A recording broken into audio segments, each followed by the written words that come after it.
The Eagle and the Snake. Once upon a time, there was a man living in a district of Higo province. In front of his house stood a large enoki tree, with its thick branches spreading out. Beneath this tree, the man had built an aviary where he kept an eagle. One day, a group of people gathered to watch as a large snake, about 7 or 8 shaku, over 2 meters long, slithered down from the lower branches of the enoki tree and descended toward the aviary. Curious, they said, "Let's see what this snake intends to do," and they gathered to observe. The snake reached the top of the aviary, coiling itself on top while stretching its neck downward to peer inside. At that time, the eagle was soundly asleep. The snake, seeing its opportunity, began to carefully slide down one of the pillars of the aviary, approaching the sleeping eagle. It positioned its head near the eagle's belly and opened its mouth wide. Slowly, it began to swallow the eagle's beak all the way to the base, wrapping its body tightly around the eagle's neck, winding itself around 5 or 6 times. The snake then used the remaining length of its tail to coil around one of the eagle's legs, binding it like a rope. As the snake coiled tighter and tighter, its body sank into the eagle's feathers, causing the bird's body to become constricted. At that moment, the eagle opened its eyes, but having its beak swallowed, it could only blink for a moment before it fell back into a sleep-like state. Those who were watching commented, "The eagle has been captured by the snake. It's doomed." Some suggested, "Let's go and free the eagle," while others argued, "No, just watch. The eagle won't be taken down so easily, even by a snake." As the onlookers debated what to do, the eagle opened its eyes again and shook its head, trying to free itself. It was being pulled downward by the snake, which had swallowed its beak all the way down. At that moment, the eagle lifted its free leg, the one not yet coiled, and with its talons it gripped the snake wrapped around its neck and body. With a sudden, powerful pull, the eagle yanked the snake's head out from its beak and freed itself. Then, using its other leg, the eagle grabbed the part of the snake coiled around its foot, stretching out its wings as it fought to release itself. Once more, it pulled hard, and the snake's coils began to loosen. With swift and forceful movements, the eagle continued to strike, gripping the snake in several places. It finally bit through the snake, severing about a foot of its body. It repeated the process, biting through the coils wrapped around its leg. In the end, the snake was divided into 3 pieces, each section bitten off and discarded by the eagle. Having defeated the snake, the eagle calmly fluffed its feathers, shook its wings, and swished its tail as though nothing had happened. It stood proud and unaffected, leaving the onlookers amazed. The ones who had said, "The eagle won't be overcome by a mere snake," declared triumphantly, "See, even when faced with such danger, the eagle prevailed. It is the king of birds, its soul far superior to that of ordinary creatures." Reflecting on this story, one realizes the snake's ambition was incredibly foolish. Although snakes are known for their audacity in attempting to swallow creatures larger than themselves, to target an eagle was particularly absurd. In the same way, people should learn from this. If one tries to challenge or overpower someone greater than oneself, they will only end up losing their own life in the process. Thus, this story has been passed down through the ages. The Tale of the Wise Hawk. Once upon a time, there was a man named Fujiwara no Tadamune, the Minister of the Interior, who lived in Uji. He was well known for his fondness for hawks. At that time, there was also a prince named Shige Akira, the Minister of Ceremonies, who had a great love for hawks as well. Hearing that Tadamune had many excellent hawks, the prince decided to visit Tadamune's residence in Uji, wishing to request one of his prized birds. Upon the prince's unexpected arrival, Tadamune was startled and rushed out to greet him, asking, "What brings you here unannounced?" The prince replied, "I heard you have many fine hawks and thought to request one." Tadamune, recognizing the honor of the visit, responded, "Surely, how could I refuse such a request from you?" Among the hawks Tadamune owned, the first and most exceptional one was known for its extraordinary skill. It could capture a pheasant without fail within a distance of 50 shak, about 15 meters. However, Tadamune, feeling a twinge of regret, decided to give the prince a different hawk, one that, while still good, was not as remarkable as the first. The prince, pleased with his new hawk, set off for Kyoto. On the way, he spotted a pheasant lying in a field. Excited, he decided to test the hawk's abilities.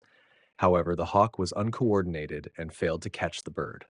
This failure infuriated the prince, who returned the hawk to Tadamune, stating, "This hawk is useless."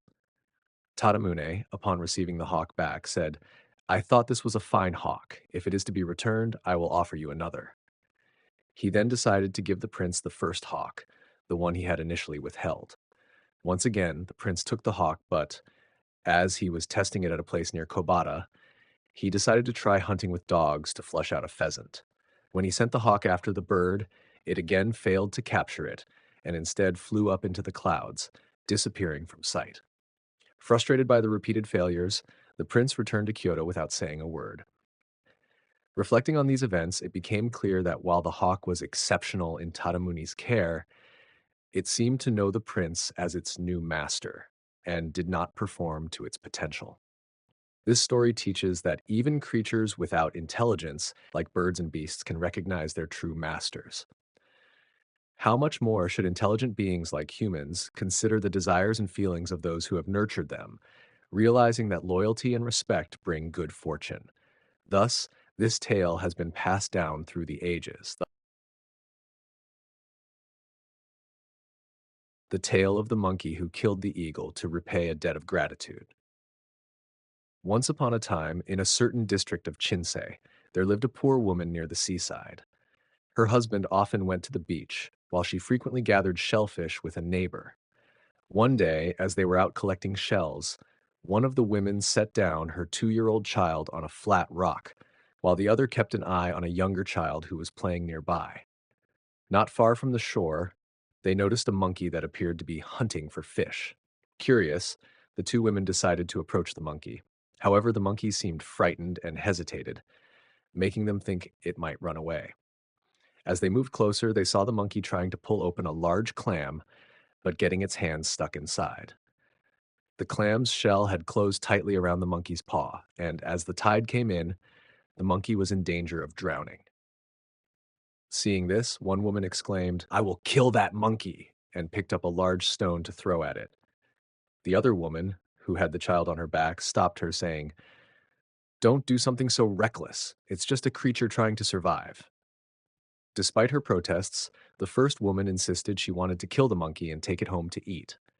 However, the second woman, moved by compassion, decided to help the monkey instead. She used a stick to pry open the clam, and after a little effort, the monkey was able to free its hand. After escaping, the monkey looked back at the women, making a gesture that seemed to express gratitude. The second woman, however, felt uneasy about the monkey's actions. She said, "It's not right to save a creature that would have been killed. Though it is just a beast, it should know the value of life." At that moment, the monkey ran toward the mountain, where it picked up the woman's child and scurried away. The woman cried out in shock, "What a foolish creature to take my child!" The other woman, who wanted to kill the monkey, said, "What a punishment! You believe a creature with fur would know gratitude. Had you killed it, my child wouldn't have been taken." The two women chased after the monkey, but it fled into the mountains. As they followed, the monkey ran quietly as the women grew weary. Eventually, the women fell back, and the monkey continued deeper into the woods, carrying the child. One of the women decided to return home and tell her husband what had happened. The mother, however, stayed at the base of a large tree, watching and crying. The monkey, having climbed high up in the tree, held the child tightly, causing him to cry loudly. The sound reached a nearby eagle, which swooped down, intent on snatching the child. Realizing the danger, the mother cried out, "My child is in danger. That monkey may not want to harm him, but he can't protect him from the eagle." Seeing the eagle approach, the monkey pulled a branch down, and just as the eagle arrived, he hurled it, striking the eagle and causing it to fall. The monkey continued to protect the child, knocking down the eagle whenever it tried to swoop in again. At that moment, the mother understood, "This monkey is not after my child. He is trying to repay his debt of gratitude by killing the eagle to protect him." She called out to the monkey, "Your intentions are clear. Please just let my child be safe." With her heartfelt words, the monkey succeeded in driving away 5 eagles in total. After ensuring the child was unharmed, the monkey climbed down the tree and laid the child safely on the ground. However, the mother was overjoyed and began to nurse her child. Soon after, the father came running, panting heavily. As the monkey saw the man, it scurried away into the trees. When the father found the five fallen eagles, he was amazed by the tale his wife recounted. They took the eagle's feathers home, and as they sold them, the mother reflected on the monkey's actions, feeling a mix of sorrow and gratitude for its efforts. This story illustrates that even animals can understand and repay kindness. How much more should humans, with their hearts and minds, be aware of the debts they owe to others? Yet, it must be said, the cunning of the monkey was remarkable, as people have passed down this tale. Thus, the story has been passed down. The Tale of the Bee That Stung the Thieves. Once upon a time, there was a mercury merchant in Kyoto. Over the years, due to his trade and work, he became very wealthy, amassing a great fortune and living in a prosperous household. He frequently traveled to Issei's province, loading over 100 horses with silk, thread, cotton, rice, and other goods. He would always make these trips with only a small boy to guide the horses. As time passed, he grew old. Remarkably, he had never lost a single item to thieves during all his years of travel. Therefore, his wealth continued to increase, and he suffered no losses from theft.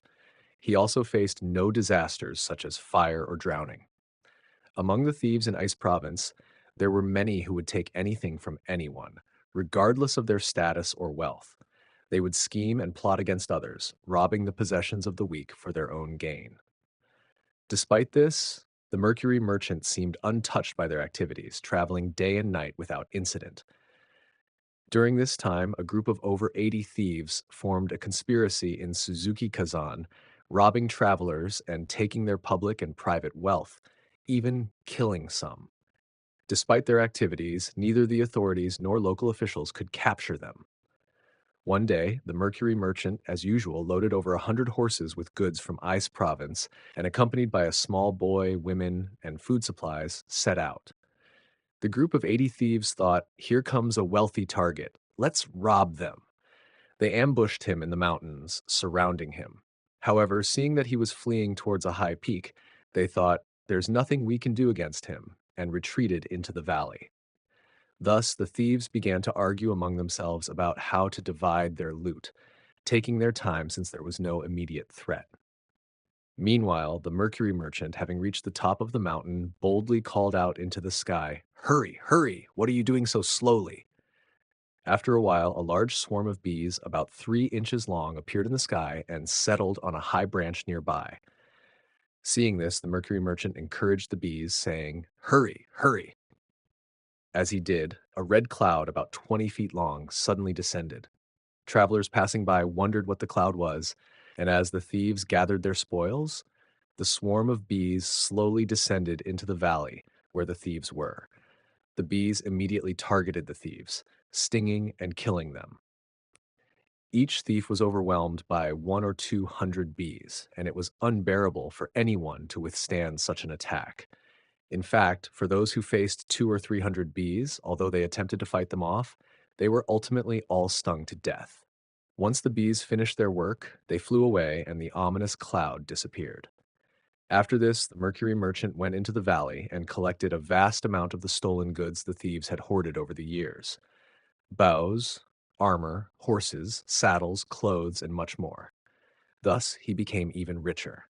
The Mercury merchant brewed sake at home, neglecting other matters, and celebrated the bees for their help in recovering his losses. The fact that the thieves did not dare to steal from him indicates how the bees avenged him. It is said that even animals know gratitude. If a person possesses a heart, they should always repay their debts of gratitude. Furthermore, one should not blindly kill even the largest bees, for they will surely seek revenge. Thus, this tale has been passed down. The Revenge of the Bees on the Spider. Once upon a time, a spider built its web under the eaves of the Amida Hall at Hoshoji Temple. The web stretched long, connecting to the lotus leaves in the eastern pond. People who saw it remarked, "Look at that long spider web." Just then, a large bee flew by and got caught in the web. At that moment, the spider hurriedly came down the thread to wrap the bee up completely. leaving it no chance to escape. The priest in charge of the hall witnessed this and, feeling pity for the bee that was about to die, used a stick to knock it free. Although the bee fell to the ground, it was entangled and unable to fly. The priest then held the bee down with the stick and removed the web. Finally, the bee managed to fly away. A day or so later, a large bee returned, buzzing around the eaves of the hall. Following it, a couple of hundred bees came flying in from somewhere. They all landed near the web, and, unable to see the spider, they buzzed around for a while. After some time, they followed the long thread to the eastern pond, where they landed on the lotus leaf that the spider had connected to. Yet the spider still did not appear. Eventually, after some time, the bees flew away, having lost interest. The priest, observing this, was puzzled and thought, surely the bee that got caught in the web has called its companions to avenge it on the spider. Thus, the spider must know this and is hiding. After the bees departed, the priest approached the web to examine it, but found no spider. He then went to the pond and saw that the lotus leaves were so tightly positioned that they seemed to be pinned down without any gaps.